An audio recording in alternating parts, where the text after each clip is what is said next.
we don't have a librarian here, but I'll tell you what their role is in this program today. So we are the Madeira Historical Society. We have a museum next door, the Miller House. There's some trifolds in the back that tell you a lot about our museum. It's a 1922 Sears and Roebuck house, and it's called the Crescent Model. It's open tomorrow, so it's the first Sunday of every month, the first Saturday of every month, 1 to 4. You're welcome to come to the Miller House, no cost to visit. And it's furnished from 1948 back to the 1800s. And by the way, we have a few board members here, Tom and Bob and Carol. Anybody else here? Okay. So we have a great board, 12 members, and they all volunteer to do a lot. And we have several programs a year. This is our last for this year. And really, so that we can get right into this, because this is an exceptional program, I've already learned here in the last half an hour. So let me just tell you that it's Chris Burns. There may be a couple that know Chris. He's a Civil War historian, lifelong Ohio resident. He's been conducting research, which I'm impressed with, an upcoming book about USS Grant with Dr. James Ramage. And you speak quite often various aspects of Grant's life, so maybe we'll have you back next year for this. And also you're a former adjunct history faculty member at Northern Kentucky University, and your passion is linking the past to the present, which fits in perfect today with what you're here to do. And we're glad to have you, Chris. So I'm going to turn this over to you. Thanks again. And by the way, thank the library because we're a partner with them on the program. Thank you. Great. Welcome, everyone. I want to thank Bob and Doug for inviting me, as well as the Madeira Historical Society. I always enjoy talking to people that are educated about the topics of history, particularly Civil War Reconstruction. So today we're going to return to the hot summer of 1862. Appropriate when it's weather like this outside, right? When this region was under assault by an enemy whose goal was to pillage and burn the Queen City, leaving destruction and fear in their wake. After more than a century and a half, that single event, which defined the valor and resolve of the people in this region, has faded into the shadows of history. But the legacy can be found in the names of the cities that we'll talk about, and the remnants of the forgotten forts, batteries, and trenches whose rusted artifacts are about all that remain today. To set the stage, Cincinnati during the Civil War, and I talked about this with one of you earlier, was the 6th largest city in America, the largest city in the West, what they called the West, 160,000 residents, which was really a good-sized city. They were a gateway to the South and the West, and a major manufacturing, clothing, and port exporter. The roads, rail, and river network leading south to such cities as Lexington, Louisville, Nashville, Atlanta, and other cities like that made this a commercial center for both the North and the South. And because of the proximity of the border between us and the South, slaves and freedom, a lot of local residents were pro-South because they made a lot of money dealing with the Confederacy and the people before the Confederacy. In fact, Cincinnati served as an education center for people in the South. Miami University up in Oxford, half of their students were from the Confederate States at the time, because it was one of the best schools in the South, had very few really good schools. So the rich plantation owners wanted to get their children educated well, so they came up here, among other places, some good ones in Kentucky as well. Across the river in the scenic hills of northern Kentucky, they were sparsely populated. Almost half of the 57 or so thousand residents lived along the river in Ludlow and Covington and Newport. Newport at that time was an important area because a large military barracks was built here when Fort Washington was torn down. And this fort was there for a long time. It was a vital training center with good rail and river access for moving troops. During the war, Civil War, it served as a holding area for captured Confederates on the way to prison camps up on Johnson Island in Lake Erie and Chicago and other areas. After the outbreak of the war, Generals Ormsby and Mitchell, of which Fort Mitchell is named, and Colonel Charles Whittlesey of the Engineering Corps oversaw construction of 8 batteries and 2 forts in northern Kentucky. And for those of you who weren't here, feel free after this map, my uncle gave this to me. It's a map of exactly what we're talking about. These blue lines here, this is Bromley, this is Fort Thomas. So the trenches, batteries, and forts that I'm going to discuss are all pictured right here, along with, you'll see dotted lines, the trajectories of where cannon would fire up on top of there. So if you have an interest after the talk, feel free to come up and it'll give you a good idea. I have that split into 2, but it's still really small and it's not easy to see. So as a chief engineer of the Department of Ohio in 1861, Whittlesey was charged with planning and constructing the defense of Cincinnati. These were aimed at defending the Queen City from any Confederate attack. And there's General Mitchell and Colonel Whittlesey. Mitchell oversaw completion of the main fort along the Lexington Pike, which was named in his honor. It was the largest and best defended fort, and a little later on I have a picture of it. It's situated on the present-day Dixie Highway, just south of the Kyles Road exit. And you can still see remnants of it. It's all private property now, but they built it there and it was the best defended because that was the Lexington Pike. So that was the way that they figured people would come up, mainly Confederate troops or anyone else from the South. The other important fortification was Fort Whittlesey in Campbell County near the present-day water tower where the old fort was in Fort Thomas. That was named after George Thomas, another Civil War general, but he was not involved in this particular campaign that I'm discussing. That commanded the high ground on the Alexandria Pike, which led south to Falmouth and Cynthiana. So those were the 2 what you and I would call real forts that had 4 sides to them and several cannon. Whittlesey was present at the battles of Fort Donelson and Shiloh, but he resigned because of his failing health.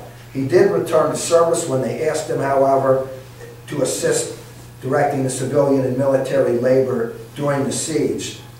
In July of 1862, Cynthiana, one of the things they were worried about, Cynthiana was one of the towns that was attacked by John Hunt Morgan. That is, all of you know here, that came straight through here as well, the following year on his 2nd raid through Kentucky and his great Indiana and Ohio raid.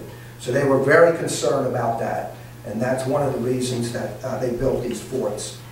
So in early '62, the Army Corps of Engineers reviewed the existing fortifications and determined that they were woefully inadequate.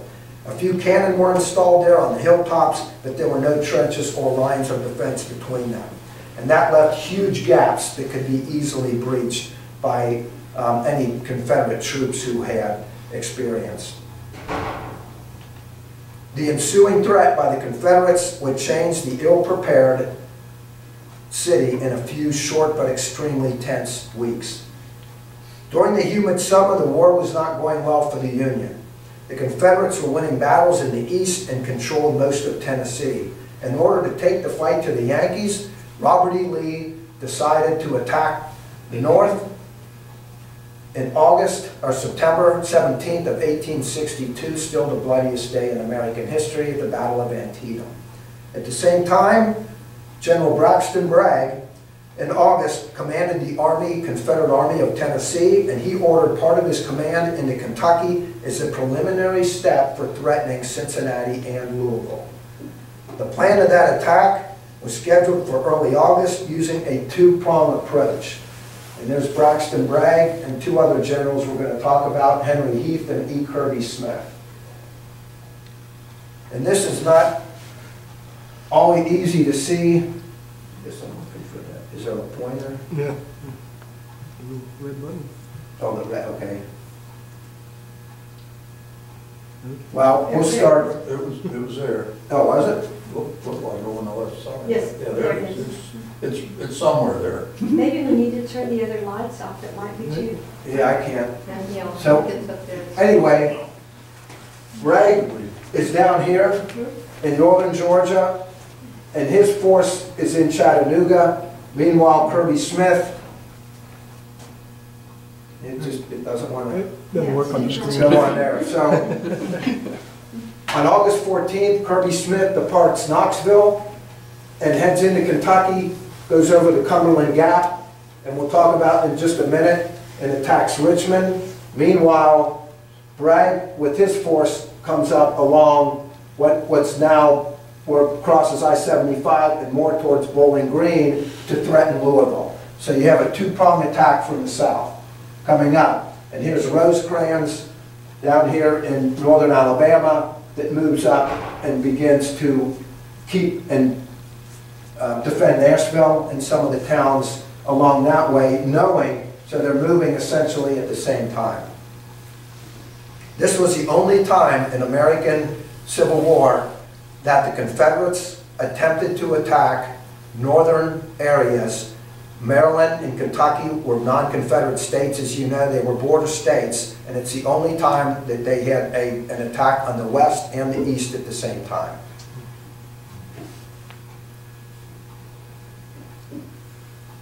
Bragg's goal was to threaten both Louisville, Lexington, as well as Cincinnati, and to enlist the support of thousands of people that he believed, residents in Kentucky, that would rise up and join the Confederacy, and ultimately, hopefully, seat a Confederate governor in the state and get them to join the Confederacy.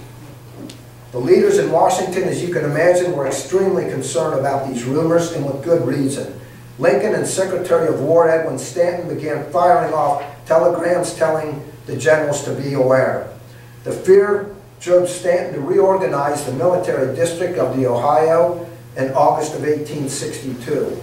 That department would now encompass the old Northwest Territory of Ohio, Michigan, Indiana, Illinois, Wisconsin, as well as Kentucky, east of the Tennessee River.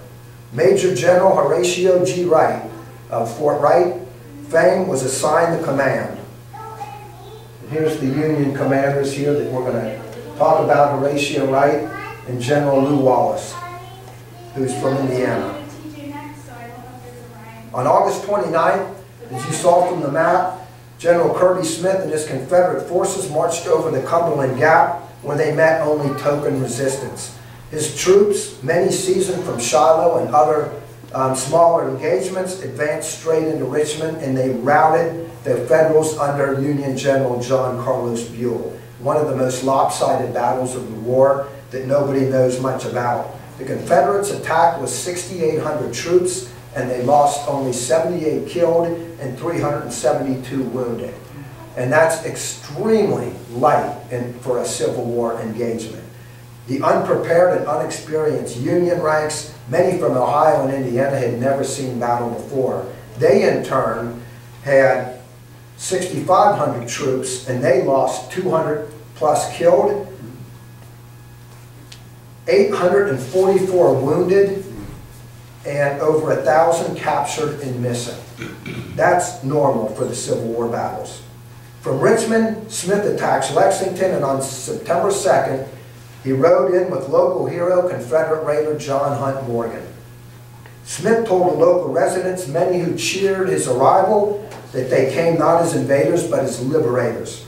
And on September 3rd, he attacked Frankfort, forcing the evacuation of the government and the other state officials. Once Paris, Kentucky fell, most of the Union troops in the region began marching west towards Louisville, leaving central and northern Kentucky underdefended. That was a question that alarmed Washington, as well as, are they going to head towards Louisville or are they going to head towards Cincinnati? Kirby Smith's optimism was high. On September the 3rd, he boasted to Bragg that, quote, 25,000 troops in a few days will be added to my command. On September 5th, he claimed Kentucky is rising in mass. A proud boast from a man who would soon learn a different lesson in the state of Kentucky.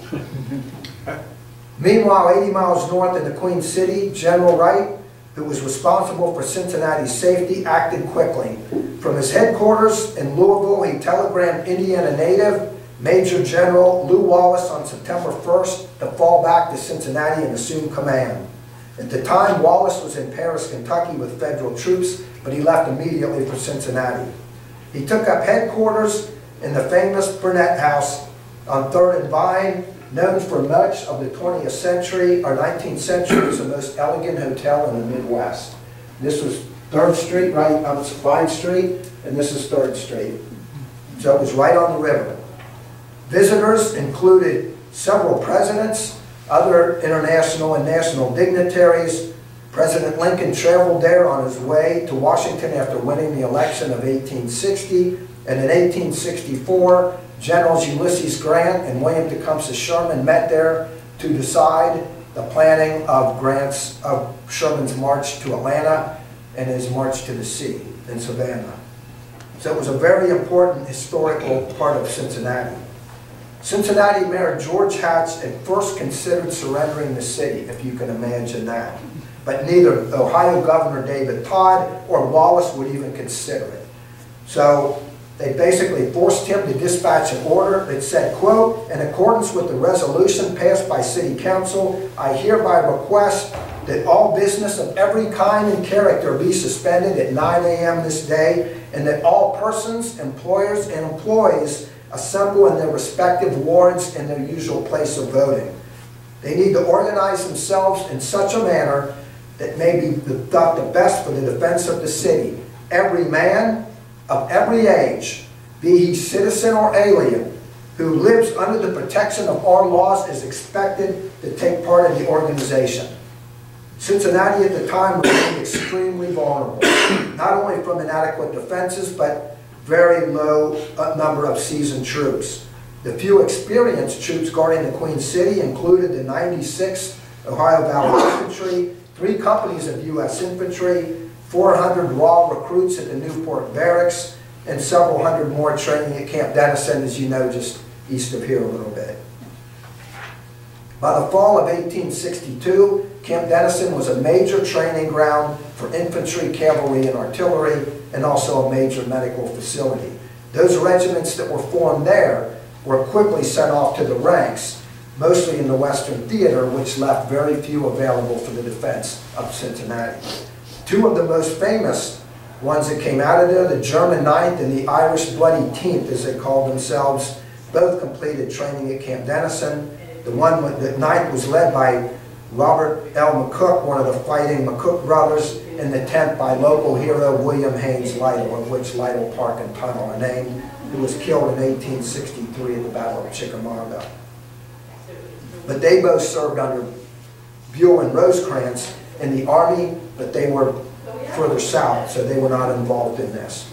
2 other Ohio regiments, however, the 45th and the 99th, were on the Lexington Pike marching south, but were ordered when they found out that Richmond was taken to turn around and retreat north. One of the men that was in there wrote after the war, quote, it was the greatest panic I ever saw. The officers acted like a bunch of damn fools. I don't like to run until I see something to run from, but for my part, I feel a little bored over this retreating arrangement. It may be for all the best, but I would rather fight than be called a coward, unquote.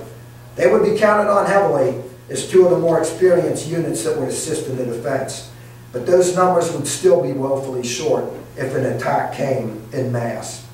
Ohio's leaders in both Columbus and Cincinnati, as you can imagine, were extremely concerned, mainly because of Morgan's recent raid and what he did in Kentucky. He wreaked havoc for 3 weeks in July and would do the same, as we said, a year later, coming right over this ground.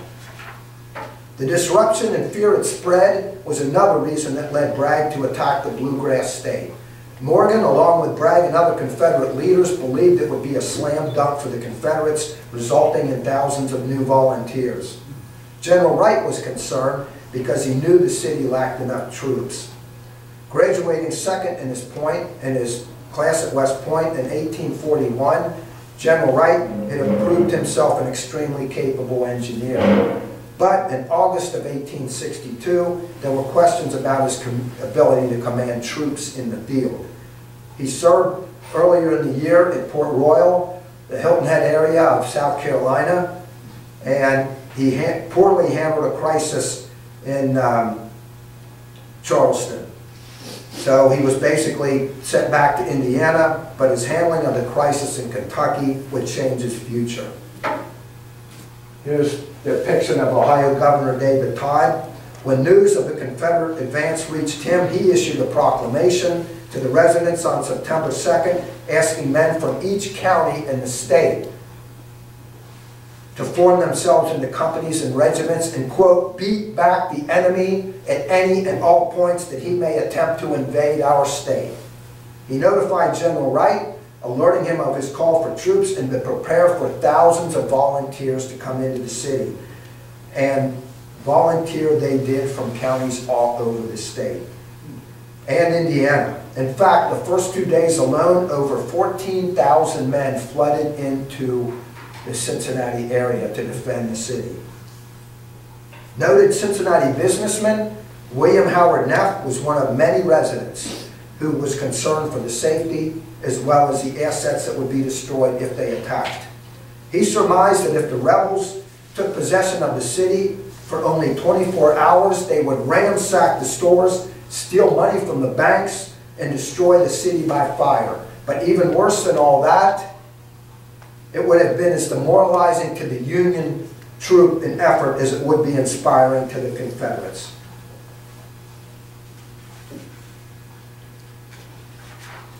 When he heard about Bragg's movement north, Neff buried his silver, hid his other valuables, sent his bank deposits to New York, and his family up to Yellow Springs, Ohio, just east of Dayton. Many others followed suit as well as the fear spread like wildfire. Neff answered Lincoln's initial call for volunteers in 1861 with a company of local residents, so he understood the gravity of the situation.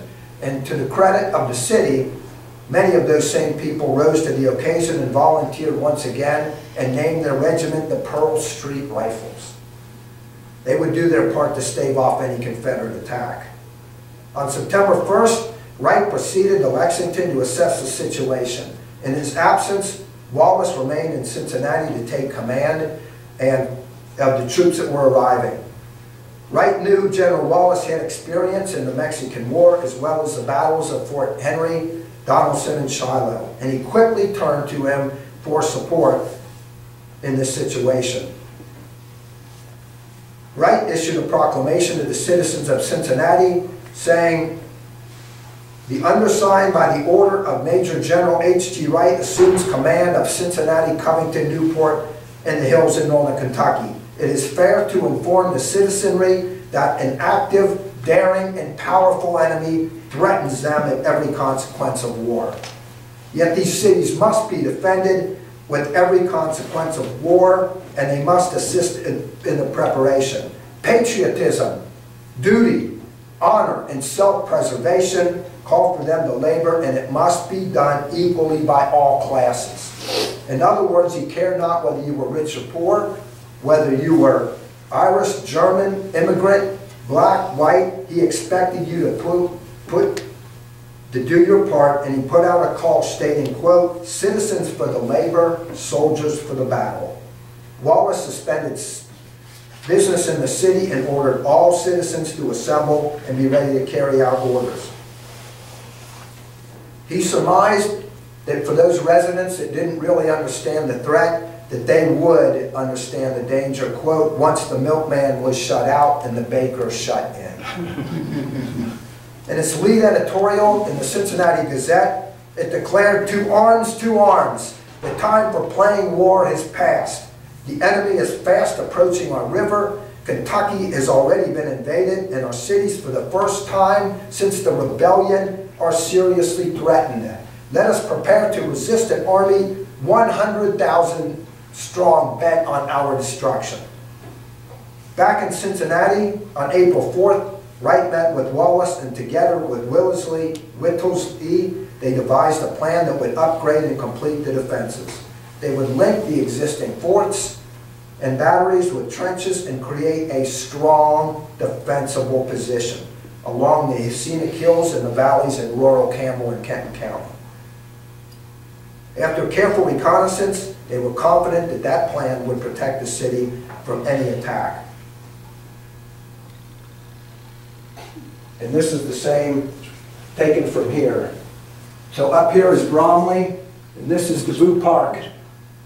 These are all batteries that were built on the hillsides.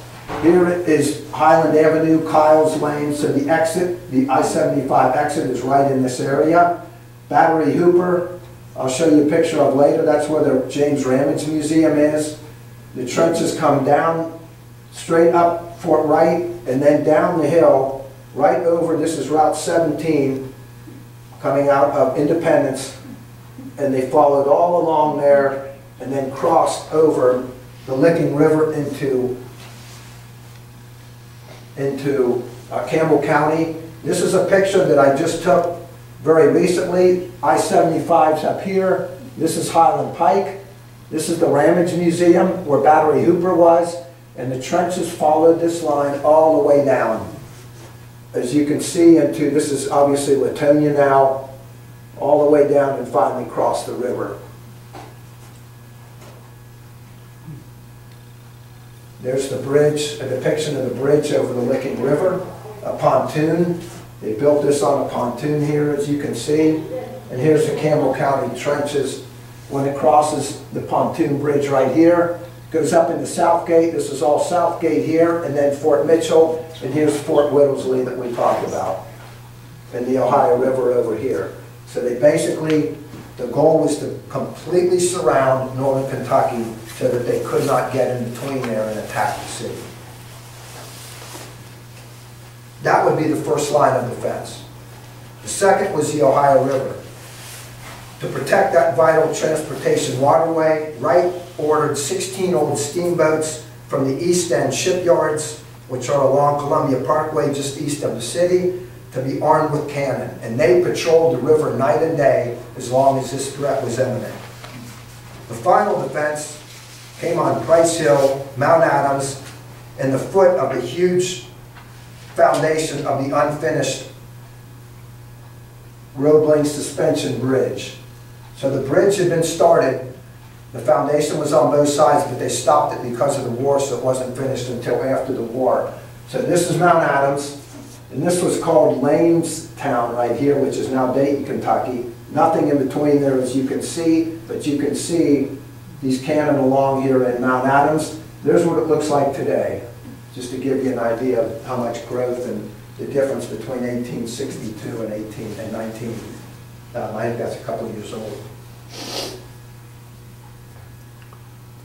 The defense also came from Oxford, Ohio, where volunteers were at North Bend to protect the Ohio and Mississippi rail line. So Wright and Wallace had thought of every way that they possibly could have come in, except from obviously the north. Responding to the call to arms were 24,000 militia and regulars from Ohio, Kentucky, and Indiana, and Michigan, as well as 50,000 volunteers. Cincinnati paymaster Malcolm McDowell would aptly name those volunteers the squirrel hunters. An author reported that the famed squirrel hunters in their homespun clothing, carrying their antiquated squirrel guns, poured forth from the farms and the woods to help construct and occupy the trenches. Many of them had no military training at all, but their enthusiasm and support for the most part were a benefit to this whole operation. Neff later remembered that so many trains were carrying troops into the Queen City that it looked more like a camp and fort than it did a city.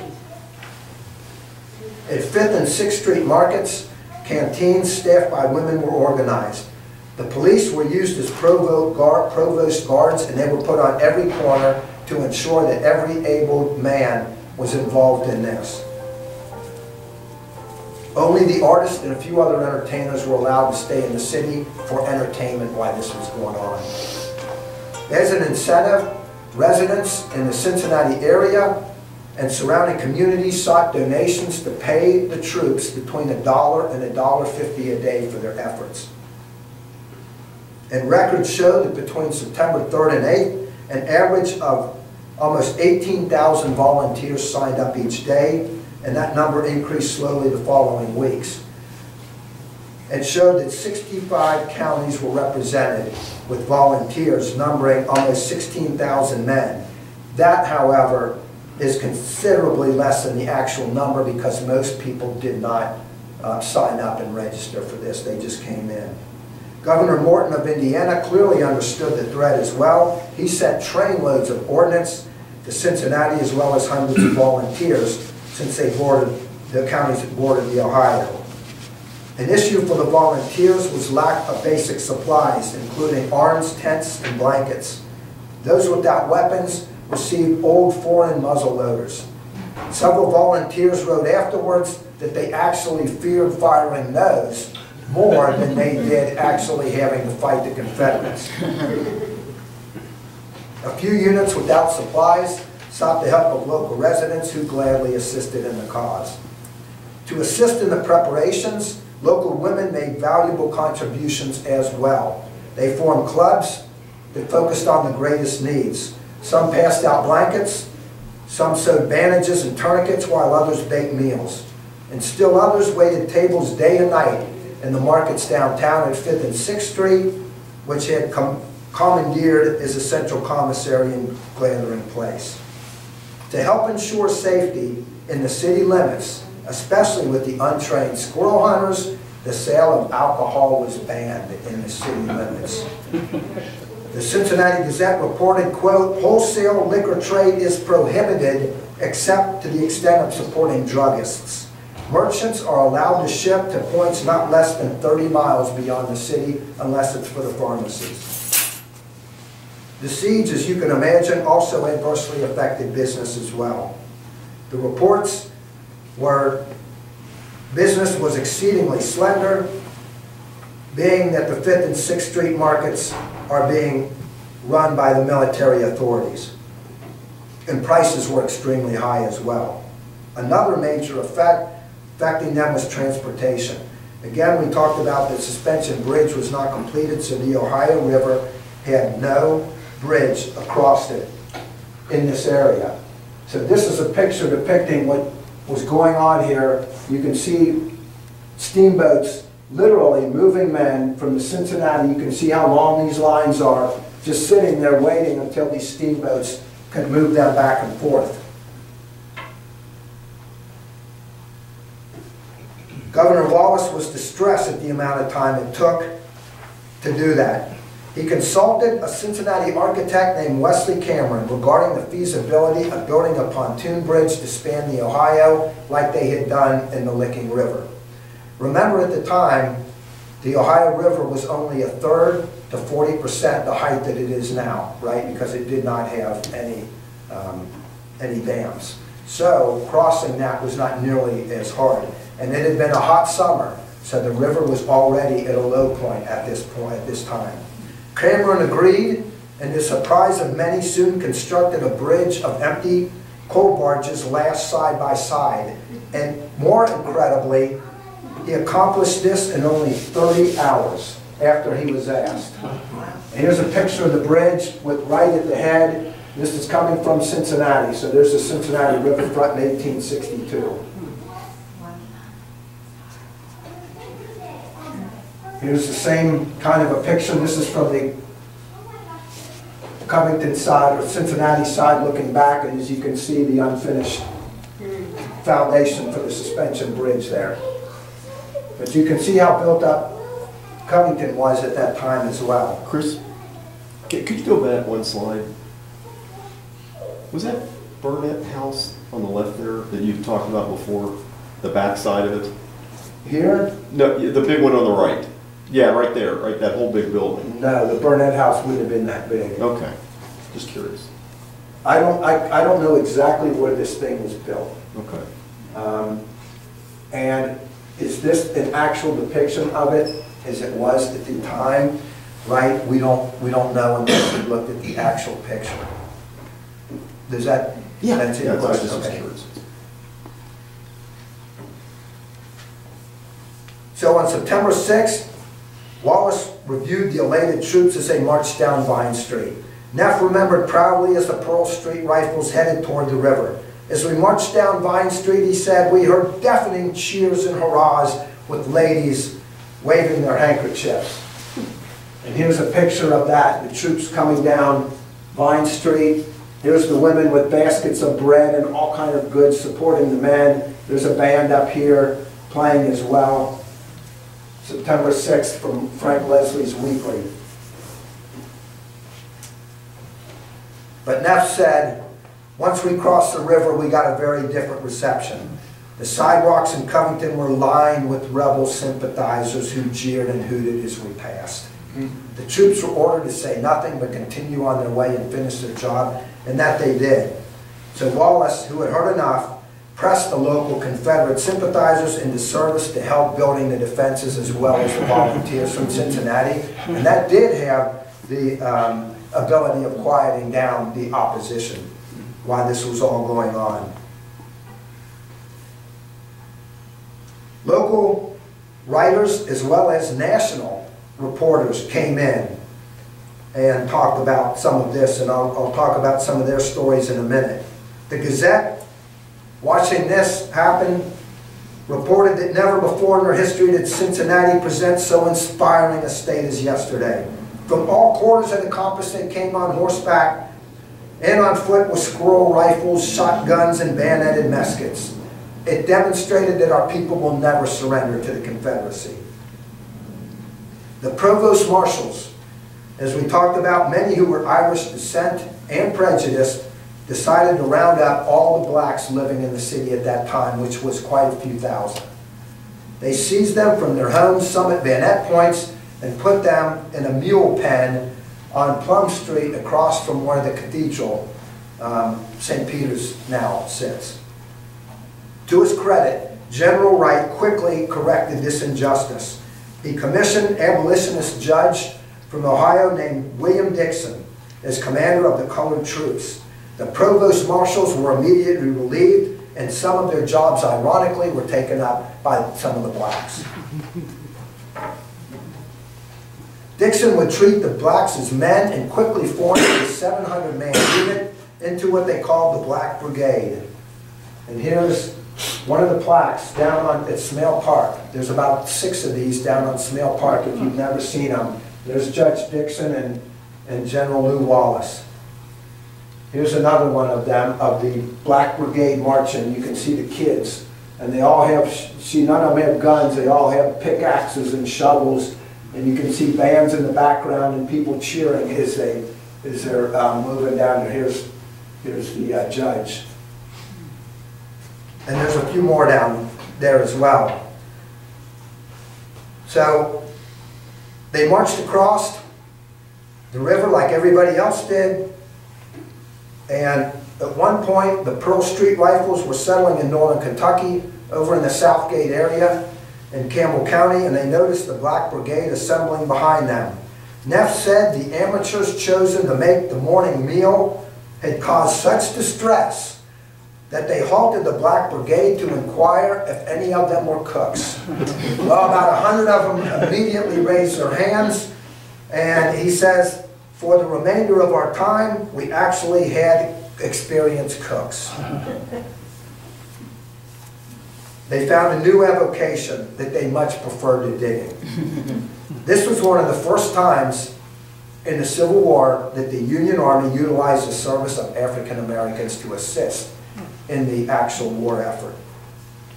The majority of the brigade labored alongside other units, digging earthworks and fortifications. Their main role, as many of the others, was building military roads, digging trenches and rifle pits, felling trees, and building forts. During their first week of service, the Black Brigade received no compensation for their labor. The second week, however, the colonel righted that wrong, and they were paid $1, and the third week $1.50, and by September 20th, after 15 days, they completed their work near Southgate. Judge Dixon addressed the men afterwards, saying, quote, "You have labored faithfully. The hills across the yonder river will be a perpetual monument to your labor. Go to your homes with the consciousness of having performed your duty, of deserving the protection of the law, and bearing with you the gratitude and respect of all honorable men." He said they were the best workers he had ever seen. And their efforts even garnered national attention when, on September 18th, the New York Times reported that they were throwing up earthworks marvelously. Here's a slide of their flag that still exists today. During the siege, reporters, as I said earlier, from many cities around the country flocked to Cincinnati because they wanted to find a dramatic story. Not much has changed, as we know, in the last 150-some years.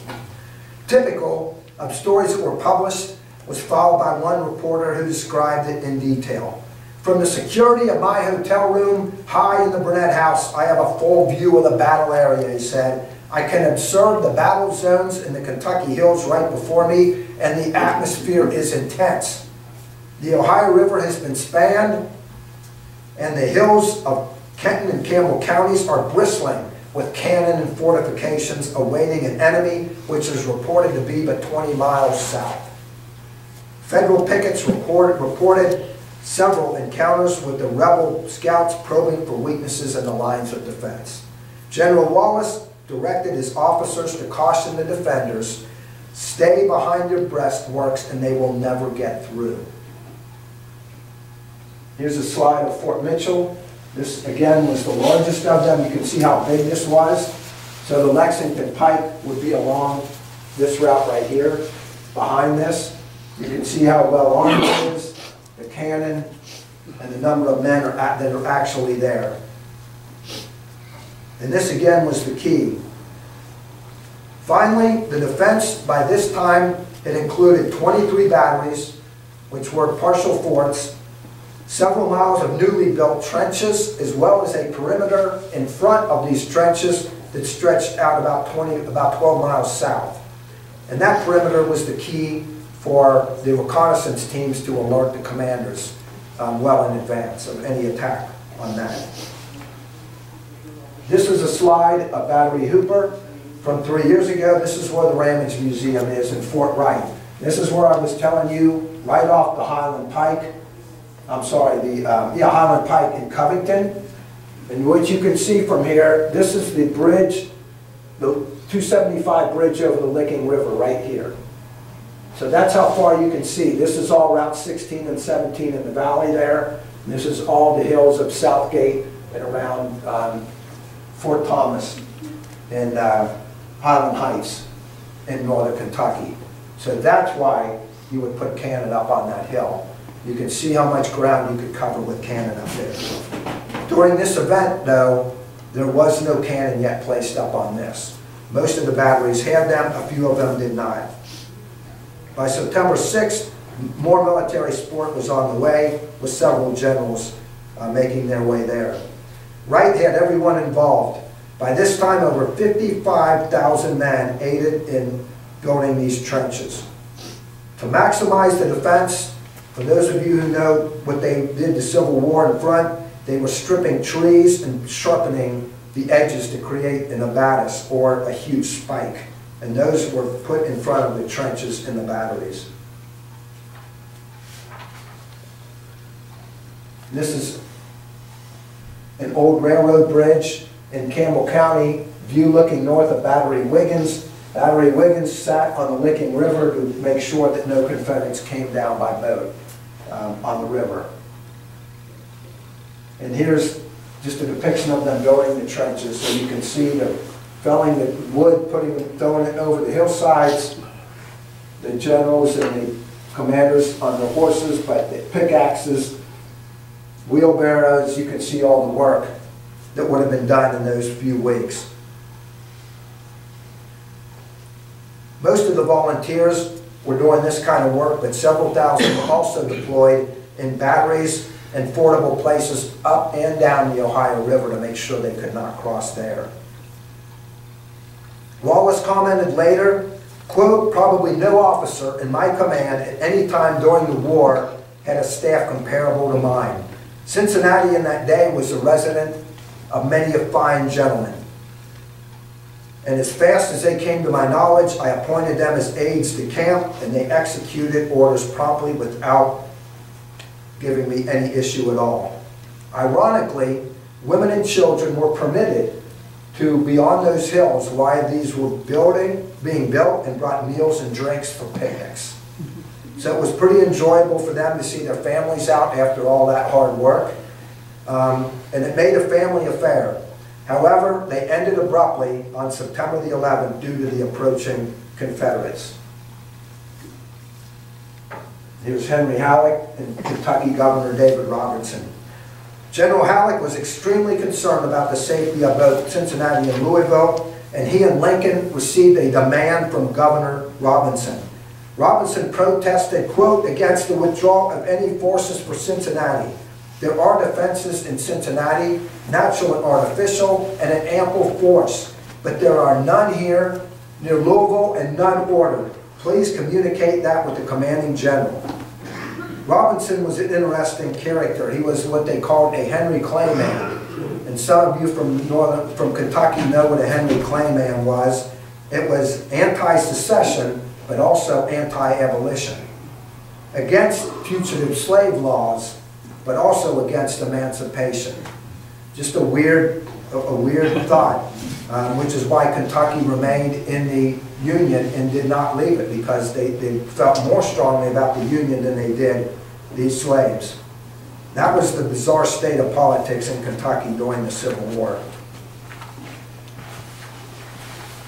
Robinson was inundated with requests and assistance from the Cumberland region all the way to Lexington.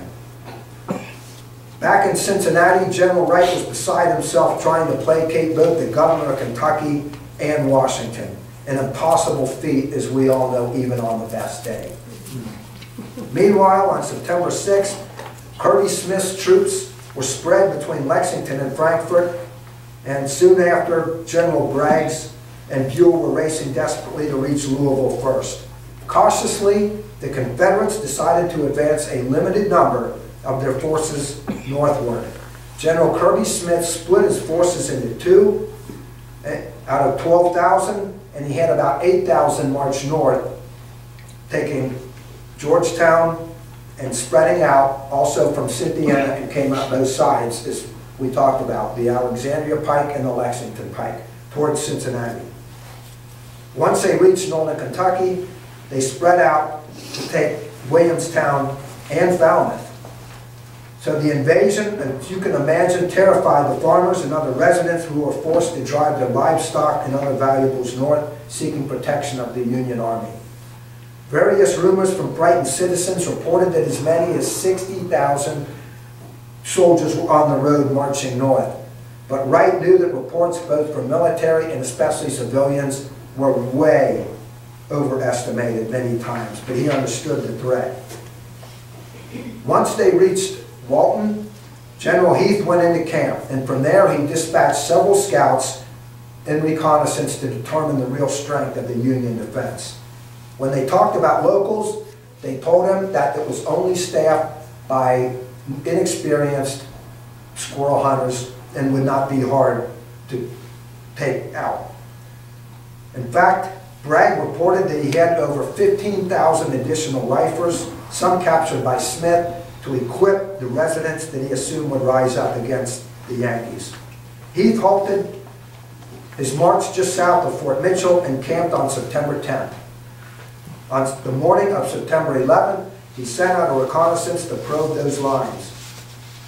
Skirmishes followed, resulting in a few casualties on both sides, including the capture of several Confederates. The Confederate cavalry reached as far as Banklick Road in Covington, South Covington, and Latonia Springs that afternoon. During the advancement, General Bragg sent orders to Smith to prepare for a possible attack on Louisville. Smith interpreted Bragg's directive as an order to recall Heath. So that in turn created a controversy that lasted a lifetime, and ordering Heath south in effect ended the Confederate crisis in northern Kentucky and what could have very well been the siege of Cincinnati. Kentucky remained a slave state, as we know, but true to the spirit of their hero Henry Clay, they also remained loyal to the Union. Bragg himself later noted that, quote, when it came time to step forward, it seems the residents of the area were more concerned about their fat pigs and fertile fields than the cause of the Confederacy. And he was exactly right. Later, a Union captain commanding a company of scouts reported the rear guard of the rebels to be 4 miles south of Florence. He said the road was strewn with guns, knapsacks, camping equipment, and other supplies. William Howard Neff, who was still camped over there leading the Pearl Street Rifles, said on the morning of September the 12th, the Pearl Street Rifles were awakened by a chorus of the inspirational words of John Brown's Body, the song. It started faintly, he said, but it got louder as those near joined in. And finally, regiment after regiment joined and were caught up in the strain. He said the song reverberated from hills and valley. There was nothing more inspirational or beautiful, which comes but once a lifetime, never to be forgotten. Afterward, General Wallace rode to the troops announcing, quote, "The skedaddle is complete. Every sign of a rout. The danger is over. We will leave troops enough for the forts. Tomorrow you can return to the city." Finally, after concentrating their efforts against the rebel attack, the troops and the squirrel hunters that volunteered from all walks of life ended their 3-week ordeal with a triumphant march home.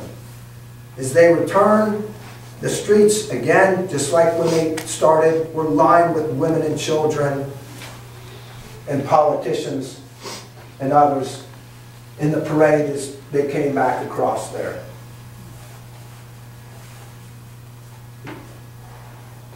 General Wallace said, "When the history of Cincinnati during the past 2 weeks comes to be written up, it will be said that the spades and not the guns provided the safety and saved the city from attack by the rebels."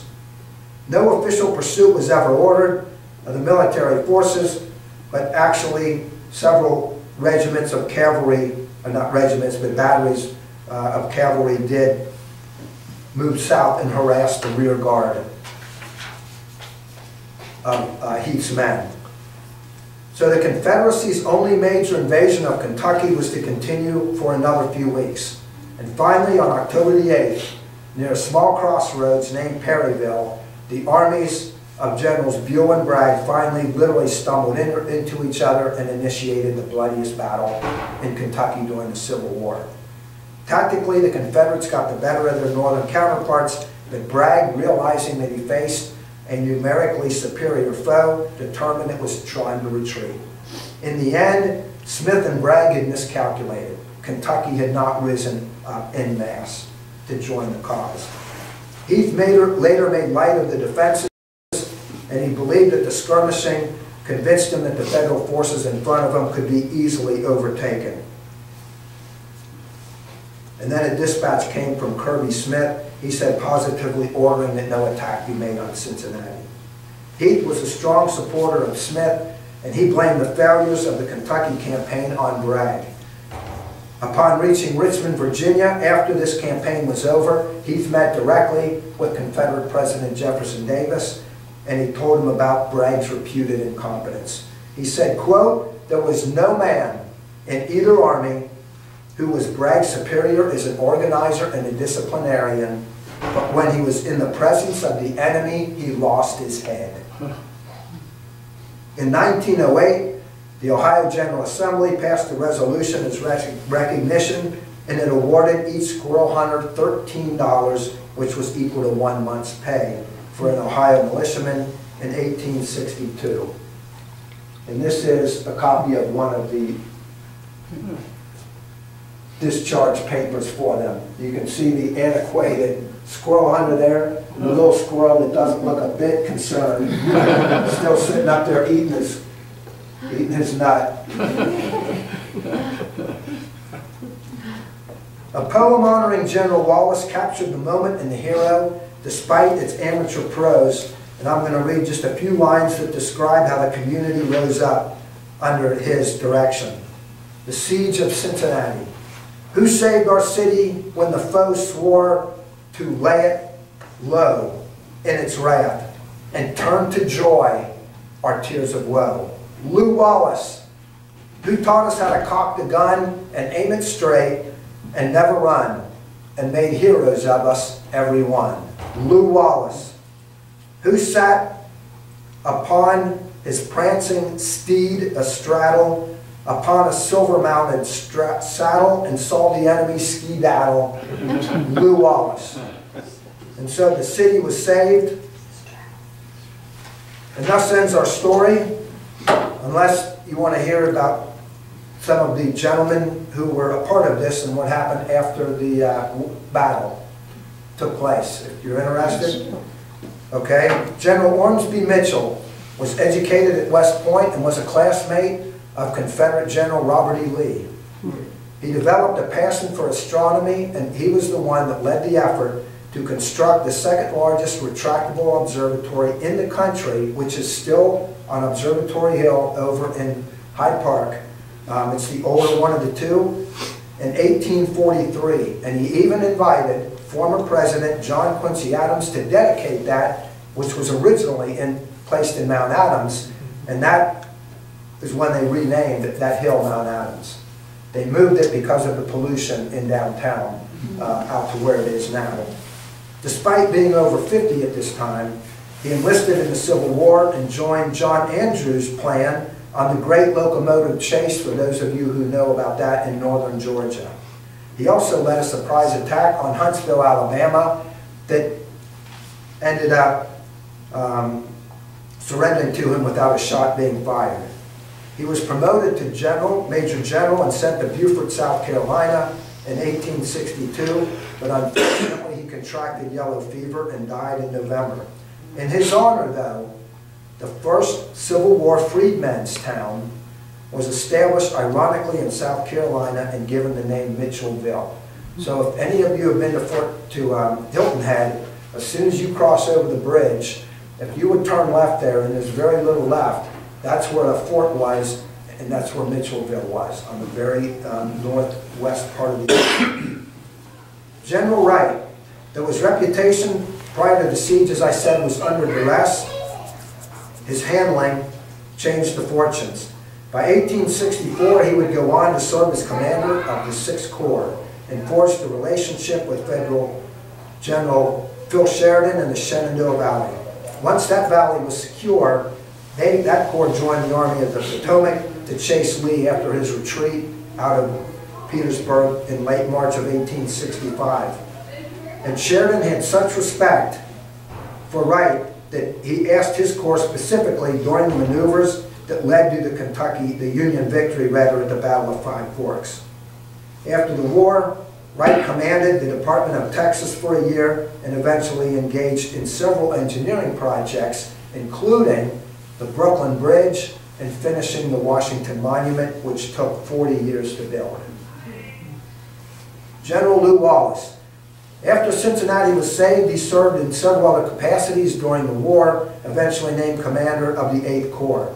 He also served on the military commission for various trials, including the conspirators of the Lincoln assassination.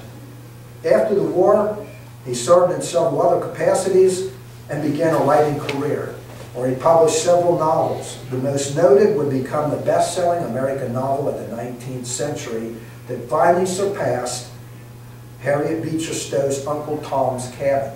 This book sold 300,000 copies within 10 years of its release in 1880, and the name of that was Ben-Hur. Henry Heath is also an interesting individual of folklore. Shortly after the Kentucky invasion ended, he's promoted to Major General and joined Lee's Army of Northern Virginia. While commanding a division of A.P. Hill's Corps, he sets out on a warm summer morning in 1863 from Cashtown, Pennsylvania, to provide reconnaissance. His troops marched east towards the crossroads, where he ran headlong into a cavalry regiment led by Union General John Beaufort at a place called Gettysburg. And so ends our story, and the rest, as you know, is history. Thank you for your time and patience today.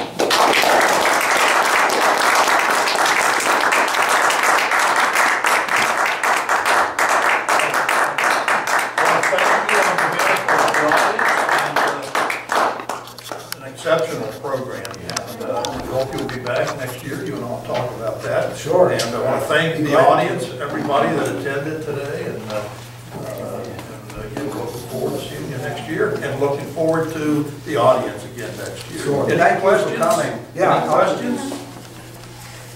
Yes. Were there many casualties, or you said there were small skirmishes along Yeah, the yeah, there line? were several casualties on both sides, very few because it was only small reconnaissance teams. Most of the casualties that did happen that I didn't go into detail are when they followed the Confederate Army marching south. There were several skirmishes there in the Florence area and just south of Florence between Walton and Verona area. And that was still only not even a score. Yeah. Right, so there was very few overall casualties in this entire engagement. This is amazing. Yeah, it is amazing. So do I understand that they saw the force against them and just decided to quit? Well, the person that commandeered that was Bragg, and he knew that at that point that, let me see if we can go back here and I can show you this, because this will The help Big it. Valley thing? This will help explain. Okay.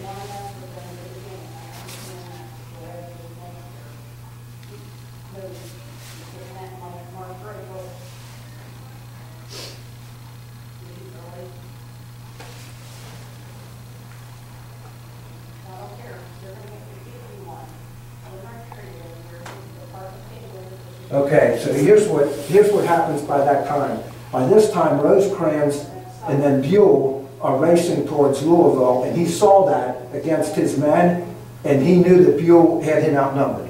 Okay. Okay, so again, 12,000 troops under Kirby Smith are headed up here. Well, he's outnumbered right now, so in his mind, he doesn't have a choice. He has to recall the 12,000. Actually, 8 went south, 8 went north, of the 12. So he recalls them. So he was not actually there and saw how defensible or not those trenches and the batteries and the forts were. Okay, so as a commander, you have to make a decision not being able to see exactly what's out there. You have to believe your subordinates. So does that answer your question as to why? I mean, you can Well, they're argue. not quite, are they, where's Cincinnati on the map? Okay, so, It's up behind this. It's right up here at the very yeah, top. okay. So they Okay. actually turned around before they even got to our, Well, they were in Fort Mitchell. They were, Okay. the reconnaissance teams were as far as Fort Mitchell, and the others Florence. Mhm. So that's only 12 miles south of the river, right? So you're pretty close. There's Yeah. 8,000 men. Part of them were there, part of them were in Campbell County, coming out from the Falmouth, right? So he had them split there, so they got pretty close. yeah. All right. But they never got into where the trenches were, except for the reconnaissance teams, or even close to that. Yes, So the town of Fort Wright is Mhm. named after this, Horatio Wright. right, Yeah. but there wasn't actually a fort there. That's Was there? correct. That's Okay. correct. The fort was in Fort Mitchell, correct. There were batteries.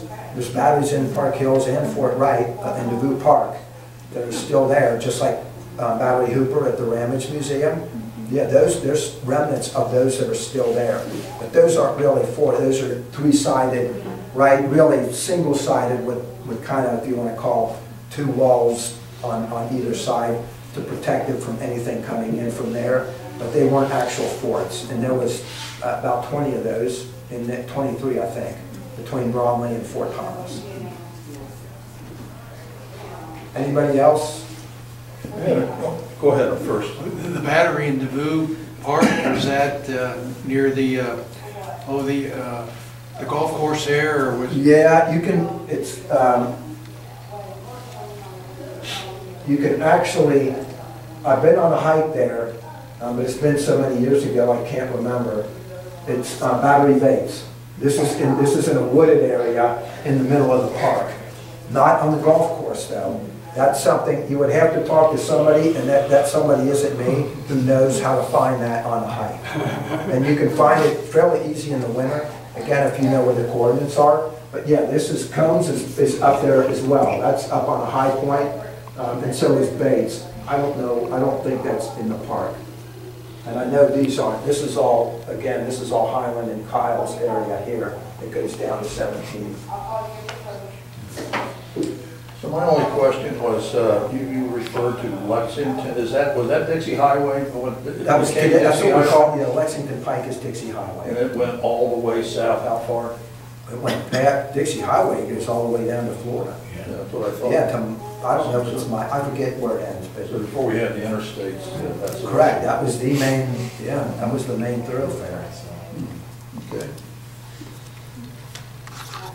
Well, great, thank you again for coming out and supporting the Madeira Historical Society, and hopefully we can get more people here. We're talking about how we get more folks and more younger folks here, because most places that I talk, it's the same, you know, most people are over 50, I would say 80% of the people. Sometimes there's older kids, but mostly it's people that are, even if they're not seniors, they're middle-aged. So we have to do a better job, and I put myself in that, of getting young people involved in history, because they don't know. Because I have 2 daughters in their 20s, and they just don't understand me, they do, because basically they know because Dad pounded it into their heads, right? But most people don't know, and they look at, you know, they look at this toxic political situation we're in today, and they think that's the worst it's ever been. Well, it doesn't hold, it can't, I mean, the country almost split in 2 because of this, right? So they don't know that, though. And they don't know, as I was talking to Bob and Doug earlier, one of the things that I talk about to school groups is some of the same things that we talked about 155 years ago have not been settled. The immigration issue we hear, the racial issues that we hear, and several other things that at some point we have to come to grips with people that are level-headed and sit down and talk to one another and work out what they are. Because those are things that happen in Reconstruction, and those are things that the civil rights people, Dr. King, in fact, in his famous I Had a Dream speech, that's a 25-minute speech, and only the last 5 were about that. That speech really began with the 100th anniversary of the Emancipation Proclamation. That speech was in August of 1963. That's how it started. And he said, we got a blank check that the government defaulted on for the African Americans. So they couldn't cash it because of what he called the racism and the other things that, as we know about, with the civil rights movement. So they were very aware of that. All of those leaders were very aware of what happened in this war and what things that were not solved. So we're still dealing with that 50-some years later, the same things. So it's a, you know, unfortunately it's a linear issue that we have to deal with. So, you know, I try and help school kids to understand that. It's not a simple answer, and there is not necessarily a right or wrong, but we have to somehow get past what we're into right now. And and I'm a former reporter, so I mean, the media is just terrible. Everything's negative. You know, where do you go to get real news, and where do you go to get positive news is very difficult. So, you know, again, no wonder that the kids, you know, have so many issues today, because that's all they see. They're just bombarded between social media and regular media. I'm glad we didn't have social media when I was growing up. God, we didn't. So, well, anyway, thank you very much. Again, thanks again.